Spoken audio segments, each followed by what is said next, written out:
So I'm going to continue, guys. MR2's overheard me talking recently. I'm staring right at the sun. It's a very bright video.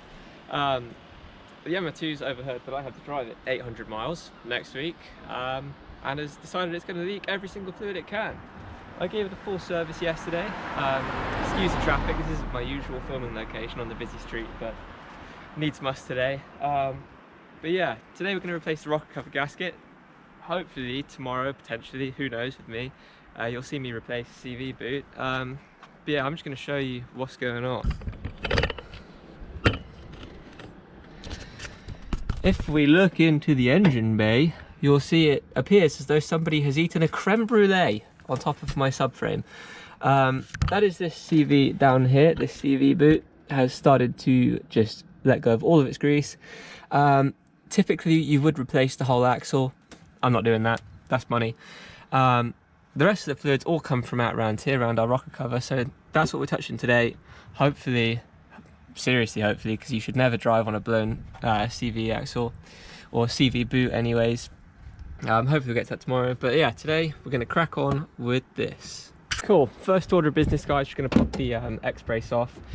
Series of 40mm bolts you're going to have, or nuts even, you're going to have one on either coilover, and then you got one in the back here. I stripped this one years ago, it's one of the first jobs I did, but yeah, just pop this off, lefty loosey. And we'll try and keep all our nuts and bolts organised.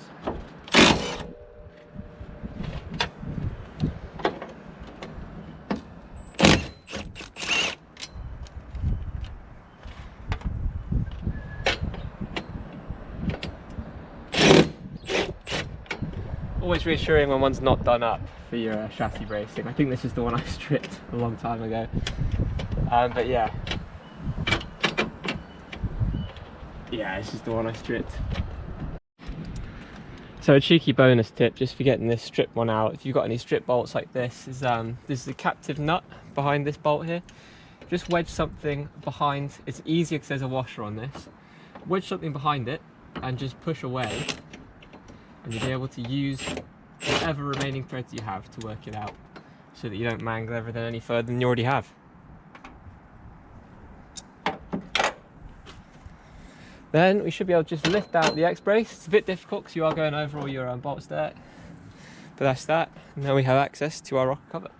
Next order of business, just going to be removing this plastic cover here. It's just two 10mm up here, and then there's two little clips here and here. Again, pros of being me, I broke these years ago, so don't need to worry about them, and these are probably just finger tight, so we'll just pop them straight off. Okay, to the freehand camera work. I'll try and stay out of the way so you guys can see what I'm talking about. The lighting's pretty difficult. Wait for the boy races to go by. What you're going to do, guys, remove your coil packs, 4 of them, so you unplug these 4 plugs here. Not important to keep them in order. Then you've got 10 10mm bolts up here to get them out of the way. Underneath there's 2 10mm nuts here and here, and that will pull your wiring loom out the way as well. So just find my socket, and then I do use this sort of drip tray above the bonnet to keep these nuts and bolts just in safekeeping. I will find a way of keeping the other ones in order afterwards, because it's going to be a bit more important with the rocker cover itself. Yeah, we'll just pull all these out. Cool, so that's our 4 10mm bolts out for the coil packs. You'll just find that to get them out, you do have to undo this one here and this one down here. Before I tell you it's a 10, I think this one might be an 8mm. Oh no, it is a 10, cool. So just crack them loose, this one and this one underneath, in between 2 and 3. Bloody hell, I did that too tight last time. There we go. And once you've worked them out, you'll be able to lift this plastic strip out, because this does hold your coil packs captive. Alright, so from this point on, you guys are going to be learning with me. I know the next step is to remove the PCV vac line and whatever that vacuum line is over there. This is super easy, I've done it before. PCV valves are really important to replace. If you've never done it, they can really help with oil consumption on the MR2s. I replaced mine a couple of years ago. And also just checking that this line, this big fat line, is free as well. Just lets your crankcase breathe its pressure out and can prevent any oil consumption. These shouldn't be too difficult to pull off. I do need 2 hands though, so you're not going to get to see that. Okay, even further into the unknown. This hose came off nice and easy. A lot of oil around that, so I will be investigating this shortly. This is another breather, but it's not valved. But I do know I suffer from pretty catastrophic blow-by in this engine, so that'll be why there's oil there. This hose came off no problem on the PCV. I've moved the injector coil wiring, whatever, out the way. That exposes this little bracket, so that's literally going to come straight off, and will show us another bolt down here. You see there's oil everywhere there. That is not from leaks, that's from me being a bad pour. But I believe this has exposed all the bolts we need. So there's one back here behind the cap. So greasy you don't be able to see it, but that is a nut and bolt, promise. That's a nut, that's a bolt, that's a bolt, that's a bolt, that's a bolt. There's a bolt underneath here. I don't know if this wiring will probably need to be disconnected. I'll undo that clip as well and just move that out the way. That is your fuel injector wiring. And then there's a nut in the back corner over here as well. And this one here. Oh, and this thing will probably have to come off too. That looks like a bolt. I don't know what this is. This is a weird nut on top of a bit of threaded stuff. So we'll find out. I'm going to start just putting tools on things and loosening them, and we'll see.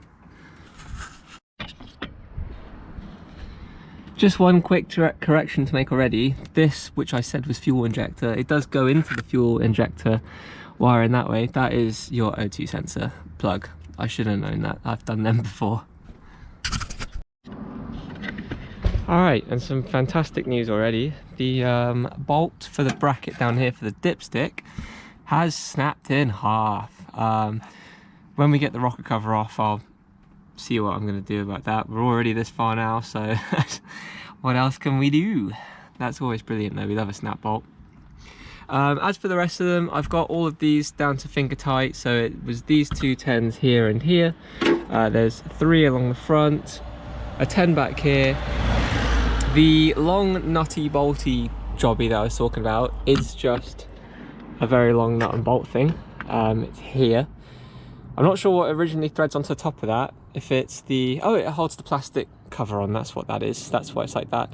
That's a 12, and then the rest are all 10s back here and here, and they're all really loose. We're only going to tighten them back up to hand tight, so I'm just using just a socket now, and I'll undo the rest, and then we'll try and pull the cover off.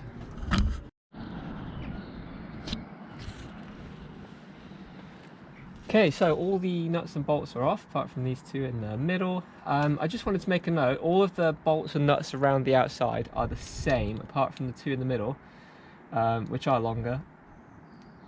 And they seem to be double threaded or something. I'm not sure what's going on there. Bear with while we get these out. Just using my hands. Oh, this is your washer as well. I didn't get replacement ones of these. These washers will affect your torque specs. Should just pull that out really rather than trying to screw through it. Most of your rocker cover gasket kits will come with a replacement rubber washer there. Mine didn't. It's not really a, you don't need to replace that, it's not holding anything in. Just pull it straight out. So apart from these brass bolts in the middle, all the bolts around the edges are the same size. Same with the nuts, they're all the same size and thread pitch.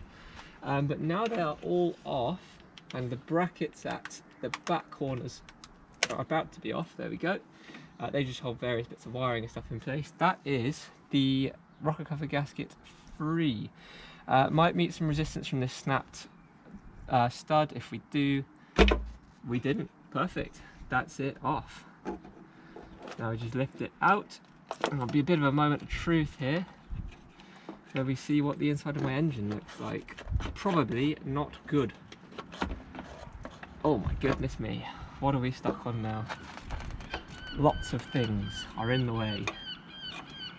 Wiring is in the way, the dipstick is in the way, I'm in the way, and I'm a dipstick.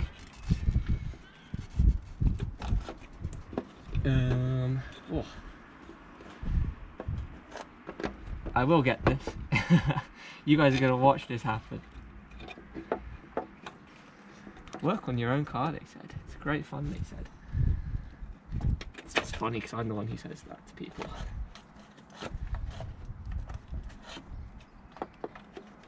What are you stuck on? There we go.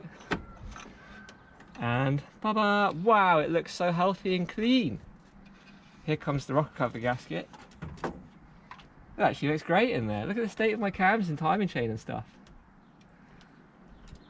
Boom. Oh, I'll bring you guys in for a closer look.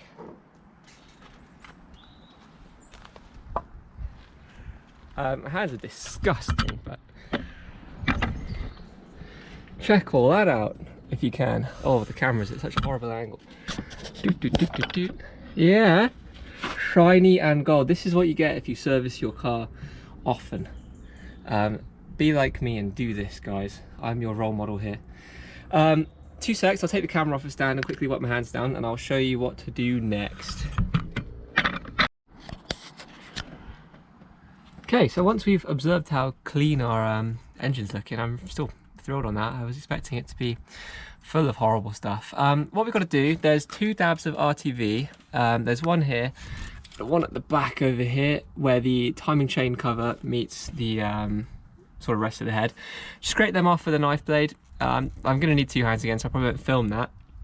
And then I'm just going to use a sacrificial microfiber cloth and some mineral spirits just to clean up all this spooge around here, and we want to get this nice and clean so the new gasket can mate happily.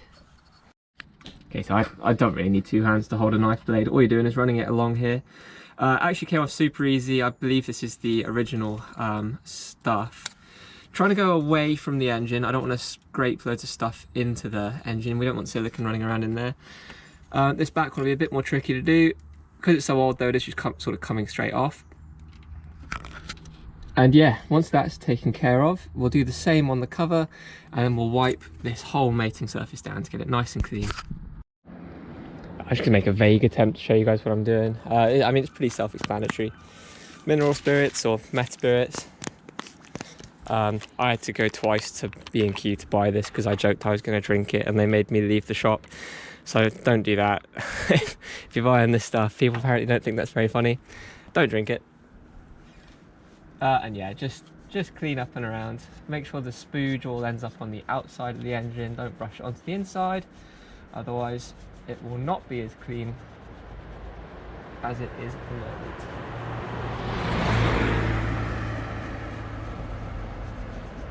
It is good practice to get this as clean as possible though. A, so that it will seal nicely, but B, so that you can also see if you've done a bad job. If it starts leaking again, you'll be able to spot it easier.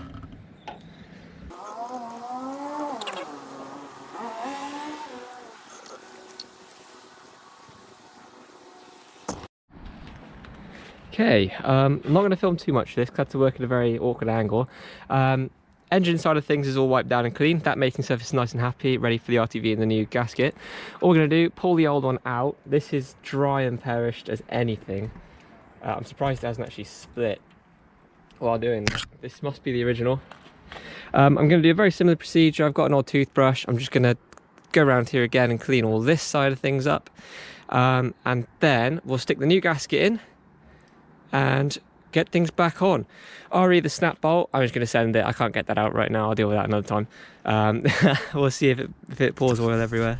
Alright, so new gasket came from GT4 Play. This is actually a Toyota, I believe. Yeah, this is an original, or not original, but OEM Toyota gasket. So MR2's getting a rare little treat. And all we're going to do, find the shape. So it's that way, and then that way.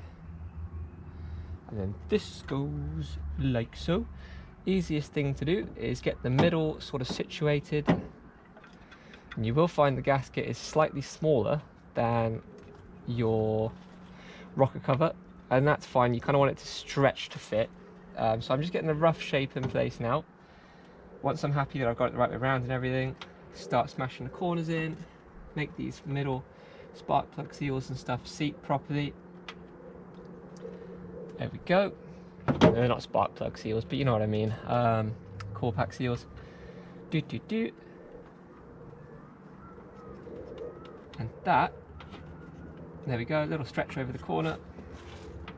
That is a fresh rocker cover gasket ready to go on the car. I've actually spoken too soon, I've got this corner to go. There we go, lovely. So now it's just time for some RTV, and then we will get this bad boy stuck in place. Okay, so this is the RTV I'm using. It's, it says VTEC. I'm sure it's fine for Toyotas as well. It is a red one. It's not ideal, really. You want a black one, but 650 degrees and oil resistant are the key features. I'll just try and move this somewhere else. I haven't really got a workspace today, so the MR2 just is its own workbench. But like I said, it's just a pea-sized drop where the timing chain cover meets the rest of the head. I'm just going to run a little bead along that seam. Man, this stuff's thick. Oh, I haven't cut the lid off. Do that first. Okay, take two. I've cut the lid off now. I promise I'm good at this stuff.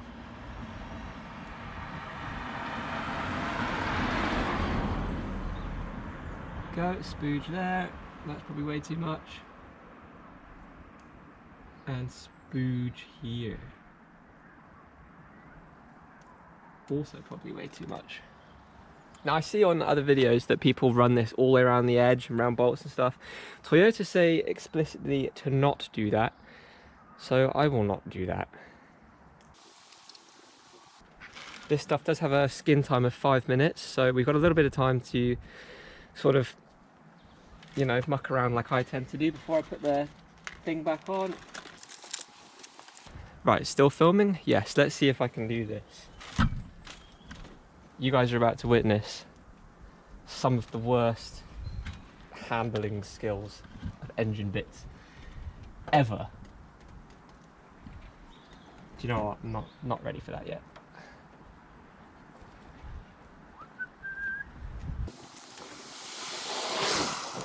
Now let's try.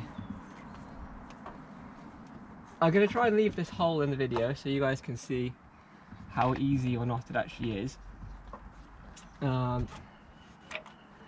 It's not mega easy, if I'm honest, because there's all these brackets to get out of the way. One side's down. Typically when doing work like this, you want to make sure it goes on nice and flat. God, they don't make this easy, do they? Right, 0.2 cents a wire clippage is not playing ball. It's actually clipped onto the inside. There we go. That's that largely out the way. Now this back bracket needs to come out the way. That's lined up, that's lined up, that's lined up, and she's in. There we go. I hope that's right, because that's how it's going to stay. There we go. Let's just put some nuts and bolts back in it. You won't see me putting the plastic cover on. I'm just going to do my spark plugs before I end this. I figured if I was doing spark plugs, I'd do it all at once. So I was just shouting right into the microphone. The audio's going to be terrible on this. But that is it, guys. So all you need to do now is put your nuts and bolts back in, especially this 12 one. Remembering that the 12 one goes sort of in the back left by the vacuum line. And the way I'm going to do this, apart from I just did that one to reassure myself, you want to go central first. And I'm literally going to do them up finger tight. And the best thing to do is some sort of a star pattern. So I've put this one in and I put this one in. Now I'm probably going to go back right or back middle right, and then back middle left, or front middle sort of lefty, and then probably this one and this one, and then this one, and then this one and this one, just to spread things out and clamp it down nice and evenly. It is just a rocker cover, we're not doing a head or anything serious, but it's still always best practice to keep stuff like that done. Okay guys, just a quick outro. I always write loads of notes for these videos so I can try and give you some good information, and I always forget. Most important thing for that job is the torque spec. It's 13 foot-pounds. I'll try and put Newton meters here somewhere. I only work in freedom units. I'm staring right into the sun again. But yeah, so 13 foot-pounds, guys, that is the torque spec. If you're like me though, you can get away with just hand tightening them and then just giving them a tiny little crank more. Obviously it is very easy to snap those bolts though, as you guys saw with the bolt that holds the dipstick and stuff in place on mine. I will replace that bolt, however I have driven the car to work and up and down the motorway now, and it's not leaking any oil at all. So I'm not in any huge rush to do it. Obviously it is less than ideal, but in my mind that bolt head being missing, that's a bit of weight reduction there. So yeah, that is it. The whole job took me about an hour, hour and a half, including getting my tools out, putting them away, and rambling on to you guys. So you should be able to do it in a similar amount of time. It's a super easy job, and it's a great way of just maintaining your car and reducing oil consumption, which these MR2s are known for. So thanks for watching, and hopefully I'll see you soon.